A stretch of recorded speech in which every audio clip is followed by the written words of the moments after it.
Dog movies make less money in the box office among all the other movie genres of entertainment. Most of the movie going audience do not purchase tickets to watch dog related films. This is rich for people who swear to love dogs so much than anyone else in the entire world. It is either a big bold lie or there is something much sinister going on here. Why is it that dog related movies are often the ones that gross the least or never produced by Hollywood? Most, if not all, the families in the United States live with dogs. We feed them, clothe, put a roof over their heads, and still nothing. Other movie genres are making funds, bringing more people into their community. Come with me. It is the only way. Genres like horror, superhero, romance are grossing millions of dollars in the box office. Some of them have a pattern of turning unknown actors into household names. They eventually become celebrities with millions of fans that worship them. In most circumstances, actors in Dog Universe are never given a chance to shine. Their names are not known. Other popular actors have ventured into the universe to discover that there is literally no light at the end of the tunnel. Hollywood made several dog movies back in the day, each filled with new ideas, creativity, and dedication from competent writers, but nothing seemed to work. Audiences were disinterested in using their valuable time watching dog shows. The biggest flop of all time, Cats, was the final nail in the coffin. The film involved a lot of celebrities. It was at a time when celebrities were worshipped by poor peasants. If cat ladies could not bother themselves to watch the film, what about dogs? The question was simple. What is it about dog films that make everyone assume them? Please, this is serious. The first will have to be the main characters. Most famous genres have grossed well due to unforgettable, charismatic characters that make people interested in their story.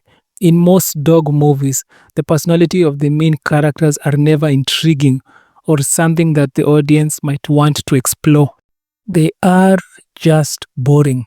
The second, in most times than not, the plot is usually bad.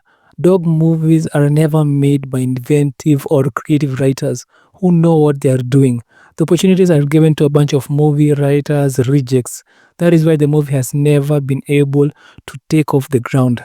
There is a niche for that kind of content. It is just that no one has been able to crack it. Looking to the positives, there are signs that things might change for the better. Disney's live-action Cruella proved that audiences love that kind of content. There is a new movie coming out titled The Friend. It is different than all the other dog movies out there. It has heart, character, and plot that most people of all walks of life can relate to. The movie stars experienced actors in Bill Murray and Chloe playing the role of Walter and Iris. The premise of the movie is simple, straight to the point, and most especially maintains the innocence that comes from a dog movie. The movie begins with the sudden death of Walter, a very respected as well as a bona fide writer. When the news finally reaches Iris, she's in shock. He was his mentor, someone that encouraged her to pursue her dreams. She's a respected writer because of his guidance.